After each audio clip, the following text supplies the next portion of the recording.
Assalamualaikum warahmatullahi wabarakatuh. Berjumpa kembali dengan saya pada perkuliahan pertemuan ke-13 Pancasila. Adapun pada pertemuan ini kita akan membahas mengenai demokrasi dalam pandangan Islam. Tujuan dari perkuliahan ini yaitu dengan mempelajari perkuliahan pertemuan ke-13 ini diharapkan mahasiswa mampu mendeskripsikan pemahaman tentang pengertian demokrasi dalam pandangan Islam. Kita langsung ya, dalam Islam ini dikenal dengan yang namanya syuro. Apa perbedaan syuro dengan demokrasi barat? Yang membedakan syuro dengan demokrasi barat ialah prinsip komprehensif syuro yang melampaui ruang lingkup sistem pemerintahan dan konstitusi negara. Syuro lebih umum dari itu dan lebih luas ruang lingkupnya hingga termasuk dalam musyawarah dalam masalah-masalah fikih. Juga istisyarah sebagai prinsip akhlak dan perilaku yang diatur oleh syariah. Sifat komprehensif syuro dan masyurah merupakan hasil yang pasti dari akar-akarnya yang syar'i dan sumber-sumber religius. Yang selanjutnya, apa itu syuro? Syuro atau tasyawur dalam makna umum mencakup bermacam-macam perkara, yaitu menyangkut kewajiban moral maupun agama, anjuran atau yang dianggap baik. Istisyarah yang bersifat opsional dan syuro yang bersifat konstitusional. Selain istisyarah yang bersifat opsional, ada sebagian kondisi syuro yang bersifat konstitusional yang sinonim dengan apa yang dinamakan demokrasi. Di luar itu, ada macam ketiga di antara istisyarah yang bersifat opsional dan syuro yang bersifat konstitusional, yaitu muasyarah dalam fikih, ijtihad, dan fatwa dalam masalah-masalah hukum. Syuro yang harus dipegang teguh secara undang-undang dan konstitusi adalah hak jamaah dalam mengambil ketetapan-ketetapan yang berkaitan dengan urusan-urusan yang penting.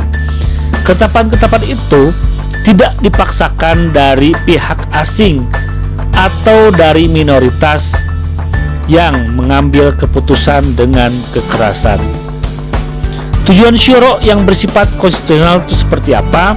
Tujuannya adalah melindungi kemerdekaan jamaah dan haknya yang menentukan nasib, juga dalam memelihara kewenangannya dalam mengatur urusan-urusannya, serta memelihara haknya dalam membatasi wewenang para penguasa dengan apa yang lazim untuk mencegah kesewenang-wenangan dan pelanggaran-pelanggaran mereka yang mengancam hak-hak pribadi dan kebebasan mereka. Masyuro dan istisyarah. Masyuro yang bersifat opsional dan istisyarah adalah tukar pendapat dan saling memberi nasihat, kendati dikatakan bahwa itu juga syuro.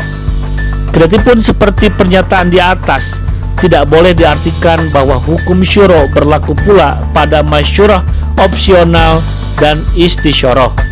Hal ini disebabkan karena syuro diperintahkan oleh Islam sebagai jalan jamaah mengeluarkan ketetapan mengenai urusan-urusan yang bersifat umum.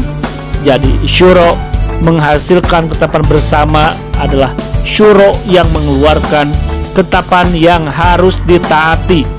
Adapun istisyarah atau musyurah tentang pendapat tertentu. Adapun masalah-masalah fikih, kita mengetahui bahwa fatwa adalah pendapat ilmiah. Musyawarah. Prinsip musyawarah tidak disebut secara tegas dalam Piagam Madinah, tetapi apabila dipahami salah satu pasalnya, yakni di pasal 17 yang menyatakan bahwa apabila seorang mukmin hendak mengadakan perdamaian harus atas dasar persamaan dan adil di antara mereka. Bunyi pasal di atas mengandung konotasi bahwa untuk mengadakan perdamaian itu harus disepakati dan diterima bersama. Hal di atas tersebut tentu saja hanya bisa dicapai melalui suatu prosedur, yaitu musyawarah di antara mereka. Nabi Muhammad SAW menjadi contoh teladan yang baik bagi umat manusia, dan kedudukannya sebagai kepala negara menanamkan praktik musyawarah di kalangan para sahabatnya. Baik, demikian para mahasiswa paparan perkuliahan kita hari ini. Mudah-mudahan bermanfaat. Assalamualaikum warahmatullahi wabarakatuh.